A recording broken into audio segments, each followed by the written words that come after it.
Hi, this is Christine from Australia. Wet felting for beginners.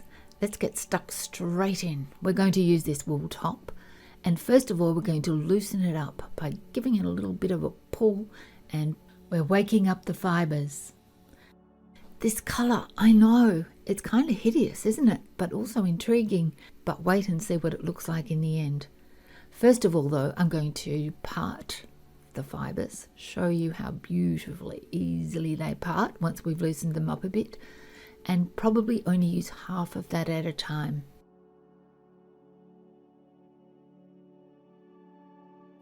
So first of all, we're going to make an edge for this because we want straight edges.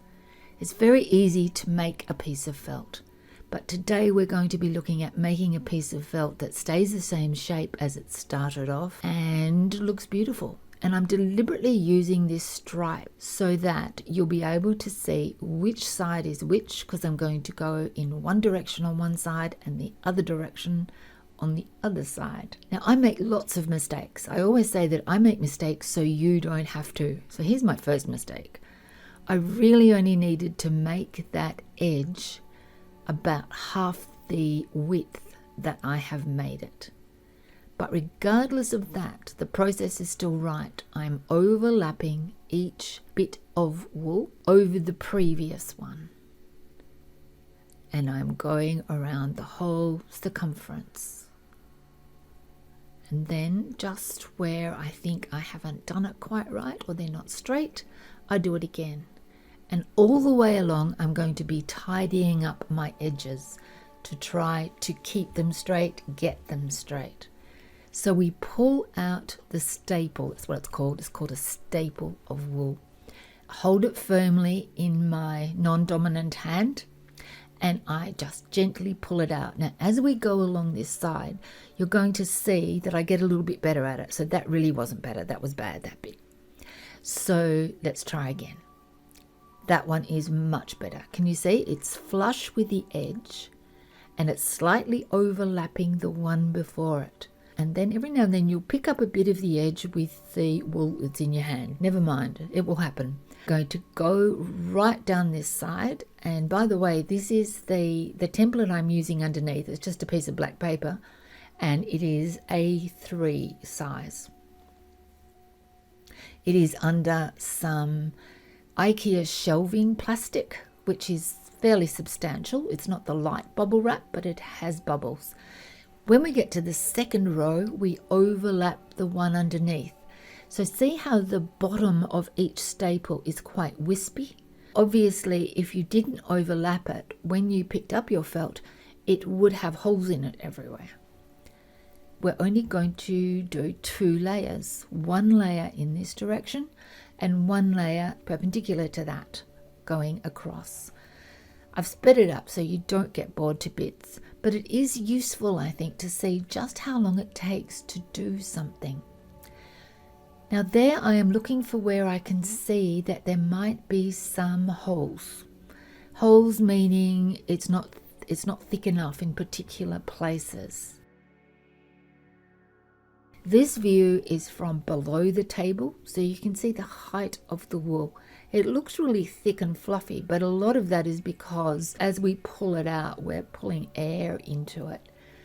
I'm wearing gloves, mainly because we're going to be using soap and we're using water. Always, again, tidying up that edge. And you think, why are you tidying up now? Because it's still just a bunch of fluff. Every little move you make is going to contribute towards this being a piece of felt.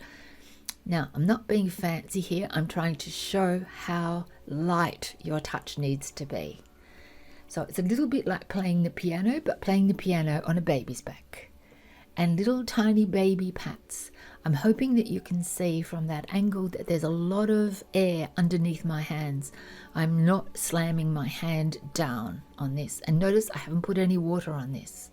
Now we are doing this is the second layer of wool. So we had the first layer coming down towards you. This one is going across.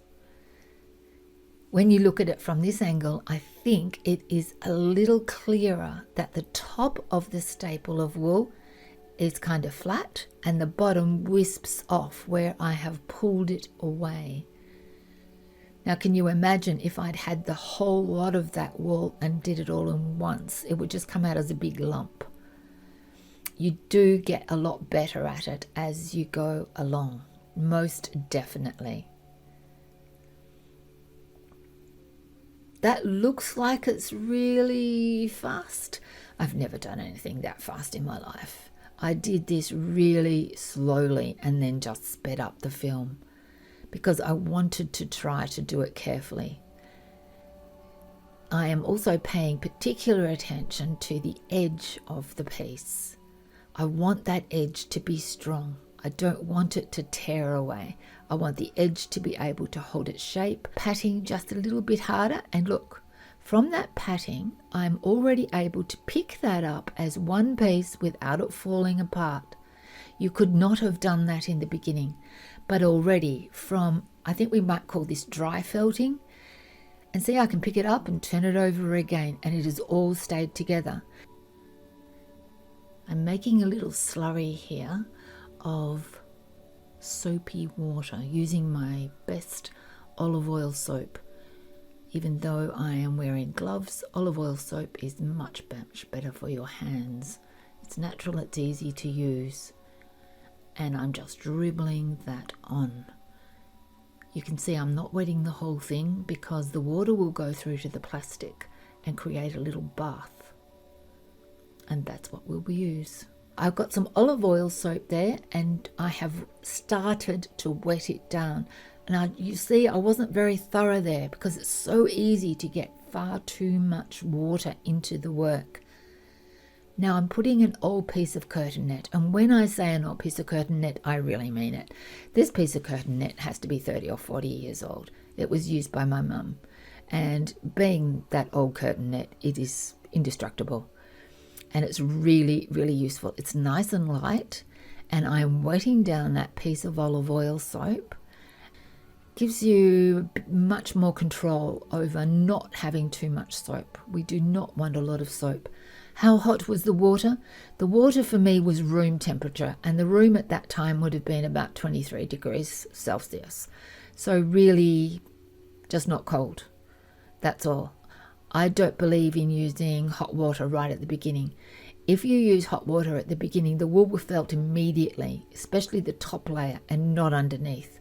And it's a bit disastrous. So going really slowly, so that was really slowly with baby movements, really slowly with introducing hot water, maybe towards the end of the project as a bit of a shock to the wool. The wool is very keen to felt. Doesn't matter what you do, that wool is going to felt. So here again, baby movements. Can you see that shadow under my hand? I am not pressing down hard into that work. Going around the edge, always trying to work the edges in the direction that they were laid down, and also trying to keep those edges straight and firm. Our aim in this section is to make sure that we have covered every bit of this felt piece and that we have rubbed it in every direction that is possible. So that means horizontal, it means perpendicular, it means doing things on an angle. Now in a while you'll see, I think, that if we're not careful, the wool felt piece can end up being more pronounced on the corners. And so every now and then we want to rub the wool just in from the corner a bit, and it pulls it back. It starts shrinking that bit that's not right on the corner but near the corner. See, there I am there, rubbing it on an angle. See how I'm not going right up to the corner? Never going quite up there. So it's the middle that's going to shrink and meet that corner. Now this part is taking the net off. If we don't take the net off, all the wool will come straight through the net and it will be completely locked into the net forever.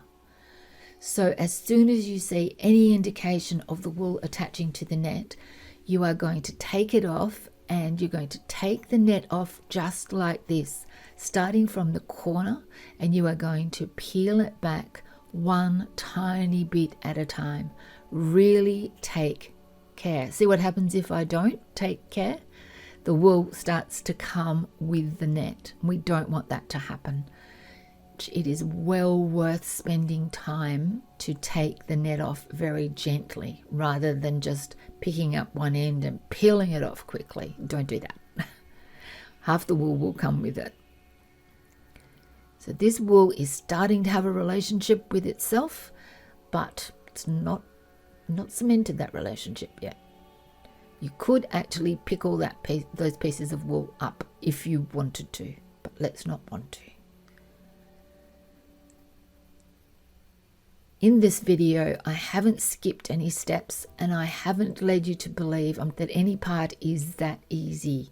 It isn't that easy. So how long does this whole piece take me? About an hour. If I kept going all the time. I might have had a few breaks, but it's about an hour's work. Again, still using those baby movements,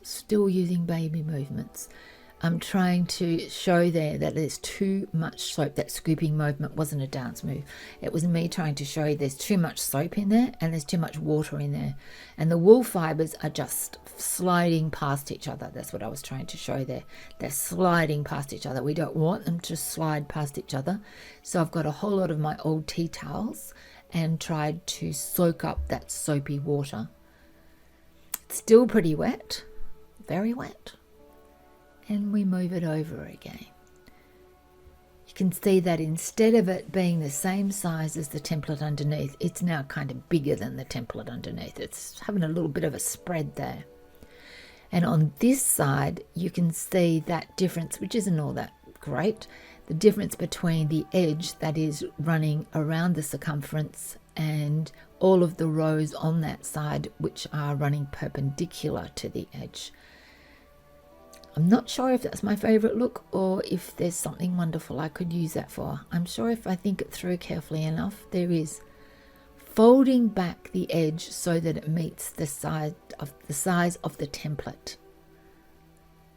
Just in case the edges think they're going to go for a little bit of a wander, and giving them lots of attention all over the edges and rubbing them a bit, letting them have a bit of a head start in becoming felted. Back to the middle. Starting to get a little bit heavier and also just pressing in. Can you see the difference? I think there's a load of difference between that and what we had before I put the net on. Huge amount of difference. And also that stripy wool is starting to look a lot better. Interesting. Bit tigerish, isn't it? So I'm showing there, I'm not pressing in so heavily that when I press in, you can see at my hand imprint. I'm still hovering just over the whole lot.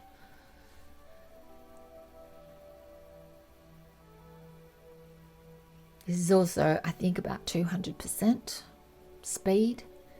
And if at any time you want this to go slower, please don't forget that you can make any video that's on YouTube play at whatever speed you want. It can be at 25%. It can be at 250%, I think. And that can be really handy. If you want to go really slowly with this video, please do. But I have to tell you, I do change the speeds as you go along. You can't just make it all go at 200 or all go at 100. It will look pretty weird. So now you can see I am pressing in. You can see all those finger marks. There's still a lot of soap there. Even though the olive oil soap isn't all that soapy, there's a lot of soap in that water. So is that a problem? No, not yet. We will come to a point where we will get rid of that soap. But right now, the soap is helping us. So one of the first things we do with wool when we lay it out is the thing that makes it felt is the agitation. So what you've been looking at there is the agitation of the wool. So now I'm trying to say here that the wool fibers are locking in with each other. So now we put the net on again. And I've got that tea towel and I'm trying to wipe out most of the water. And I have to tell you, these are the most straight edges I have ever done. If you look at some of my other videos, especially the Nuno felt ones, the edges are terribly wonky. And mostly that's because I should have allowed space around the edge. But this time I thought I would just try to be really, really careful and just keep paying little bits of attention to that edge to see if I can keep it straight. And that makes it felt evenly. Aha, here comes the noisy bit. I'm saving you from the noise. This is a little sanding machine that vibrates. You'll notice this one isn't showing any signs of being used to actually sand wood. I have read that's not really a good idea to use one that's been used for wood. There's probably little bits of wooden stuff left in the exhaust or something. So this one has only ever been used for felt making. I am never moving the sander around. I'm just moving it from place to place, trying to make sure that I use it on every bit of this. The vibrations are subtle. I don't have to press down, but I'm not moving it backwards and forwards. So I had the piece of IKEA shelving plastic, which you can see there is quite sturdy, and it is sturdy. So the bubbly side is facing down on the felt. I turn it over, bring that down again. But this plastic is really dense. There's no way any water's going to come through onto that sander. And even if it did, it would be all right. Don't know about you, but I'm always happier if there's no water in sight when I'm using the sander. Finding out that wool would felt really fast if you use a sander, I think, was an amazing discovery by felt makers. It can save you a lot of time. I'm only using it for part of this. I have never dared to try using a sander on a whole article, but I think if you are trying to make something quite large, it would be very useful and could save you a lot of time. But it's always good not to do anything too much, and we are delaying the felting as much as we can here. We don't want anything to felt early. So there's where we are in relation to the template. This is still bigger than the template. That is not what we want. A lot of the European felters do this little, not this we're tossing now, but before it was like a little wave with the wool. See, it's holding together enough that you can jiggle it around and wave it without it falling apart. It's being dropped from, I don't know, maybe 20 to 50 centimeters up and splattered down onto that, and it felts before your eyes, which I hope is what you are observing there. It is felting before your eyes. And remember, I haven't put any hot water on this yet. This is just the room temperature water. So now I'm going to try rinsing out the soap that's left in that. So I have rinsed out the soap at this point. I'm going to use the bubbles on the bubble wrap to do some more felting. So at this stage we would say the felt has come together, and you can start to observe there how some bits of it, it's not just the camera, some bits of that edge are not so straight anymore. Some bits have stretched more than others, as they would. It's a handmade thing. A lot of the traditional felters will say it's absolutely taboo to cut the edges of a piece of felt. There's a lot of time when you actually need to cut the pieces, to cut the edges. but it does make the piece a lot stronger if you don't. So the piece that's closest to you, where you can see that corner, it really needs to be felted some more, rubbing into that corner. That will bring the corner back and shrink it a bit. At this point, a lot of people would have used the rolling pin to literally roll up the whole package. I didn't want to do that in this piece, just so that you could see. But if the piece was a lot bigger, it would definitely be doing that. See, now by rolling into those corners, it brings the corner back, it shrinks it back. That's what I'm trying to explain there with my hands. And it does, it works. It's really good. Let's see if you can actually see those corners there shrinking back a bit. They will shrink back a bit. Obviously I was wrong about the soap thing. The soap's still there. I've got rid of a fair bit of it, but there's still a lot of soap there. And we will be getting all that soap out.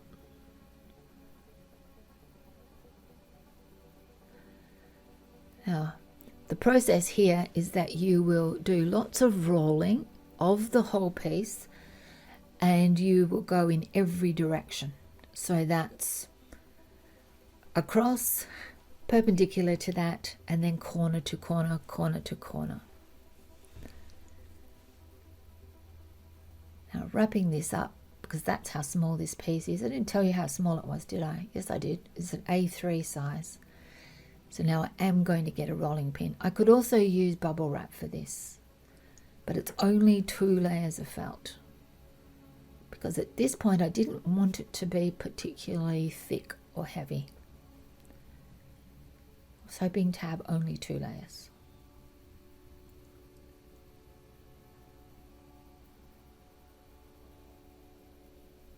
How many rolls do you do? 20 in every direction would be a good guide, but really this is a piece where you have to try it and find out.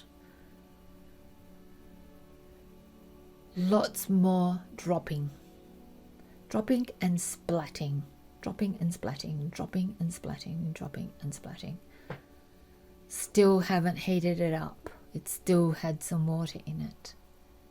Aha. Next, what am I doing? I am going to put that into the microwave. The microwave is the other fabulous invention for felt makers. Doesn't hurt the wool to go in the microwave, but now I'm seriously heating up that piece of wool. It's wet wool, and just to make sure, I've got my kettle and I have just poured boiling water over it. That's why my fingers aren't in there. So this is really obviously shocking the wool. And you can shock the wool with either hot water or very cold water, or alternate between hot and cold water. We're moving into what we might want to call fulling the wool. But they are going to shrink. Some felt makers talk about like a 1/3 shrinkage rate on a piece of wool. So let's have a check. I don't know if that's 1/3 or not. And I don't really understand why it has shrunk a lot in one direction from the bottom, but not so much at the side. Can you see that that is already, that's pretty much a piece of felt. It is done. And there's the final shrinkage rate for that piece of felt. I hope you enjoyed this video, and I hope that it is useful to you. Please write and ask me if you have any questions. This beautiful countryside is just out of town of where I live, and these are canola fields, and it's at a farm of my friend's where she's just had a whole lot of merino lambs. Maybe I'll get some wool from her one day. But really, thank you so much for watching. I really appreciate it. And I will be making more videos to support this one. More of the same. Look at that beautiful tree. Isn't it amazing? See you next time.